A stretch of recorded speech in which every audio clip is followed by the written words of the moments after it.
Bien, qu'est-ce qu'on appelle l'équivalence d'un dosage? Je vous ai ici dessiné le schéma d'un dosage. Dosage de l'acide éthanoïque de concentration inconnue, de volume 10 millilitres, par de la soude de concentration connue, Cb, égale 1,0 fois 10-1 mol par litre. Bien.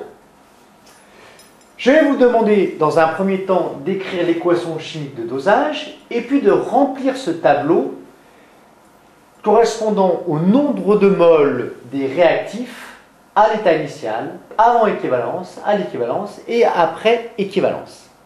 À vous de jouer. Bien, l'équivalence correspond à quoi?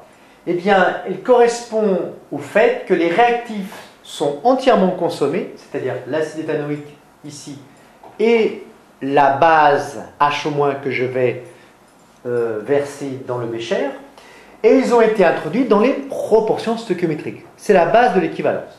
Alors, à l'état initial, qu'est-ce que l'on a? Eh bien, il faut d'abord écrire l'équation qui se passe, c'est-à-dire l'acide CH3CO2H va donner un ion H+, puisque c'est un acide, à la base H-, pour donner, eh bien, H- plus H+, de l'eau, H2O. Comme H2O est en large excès, qu'est-ce qu'on fait? Eh bien, on écrit dans la colonne correspondante qu'il est en excès, puisque c'est le solvant, et va donner également la base conjuguée de cet acide éthanoïque, c'est-à-dire l'ion éthanoate.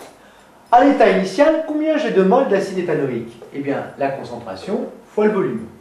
Combien j'ai versé d'H-? 0. Combien j'ai produit d'ion éthanoate? 0. Avant équivalence, j'ai versé ici des ions H- qui ont entièrement réagi, puisqu'une réaction de dosage est totale. J'en ai versé combien? Eh bien, Cb fois le volume Vb que j'ai versé.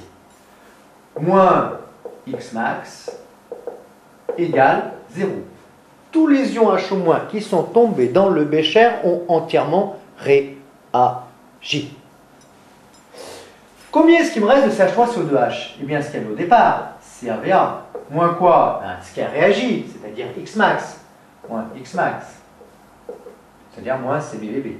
Supérieur à 0, il me reste l'espèce chimique, à titrer, c'est-à-dire CH3CO2H. Combien j'ai produit d'ion éthanoate? Bien, Xmax, c'est-à-dire, eh bien, CbVb. À l'équivalence, les deux réactifs ont entièrement réagi. Ils sont mis dans les proportions stoichiométriques. Ici, les proportions stoichiométriques, c'est 1 mol pour 1 mol.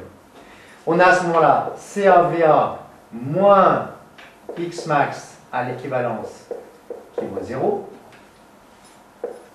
Évidemment, Cb fois le volume de base versé à l'équivalence moins Xmax à l'équivalence qui est égal à 0. Autrement dit, qu'est-ce qu'on a? Eh bien, on a Xmax équivalence qui vaut CaVa, Xmax équivalence qui vaut CbVbe. On a à ce moment-là, à l'équivalence, quelle relation fondamentale? Eh bien, CaVa égale CbVb à l'équivalence. Cette relation va nous permettre de déterminer Ca. Pourquoi? Parce que Ca va être égal à quoi? Cb fois le volume de base versé à l'équivalence divisé par Va. Où est-ce qu'on va regarder le volume de base versé à l'équivalence? Eh bien, directement sur, ici, eh bien, la burette gradulée. Combien est-ce qu'on aura produit à ce moment-là d'ion éthanoate? Eh bien, Xmax à l'équivalence, c'est-à-dire CbVb à l'équivalence.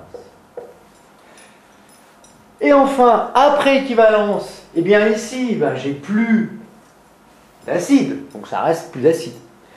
J'ai versé quoi? Eh bien, CbVb versé total, moins quoi? Eh bien, CbVb versé à l'équivalence, supérieur à 0. Hein?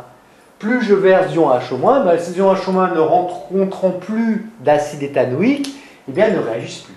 On a donc à ce moment-là le réactif titrant qui est en excès. Et puis CH3CO2-, on est toujours à Xmax, c'est-à-dire CbVb à l'équivalence. Voilà ce qu'est l'équivalence d'un dosage.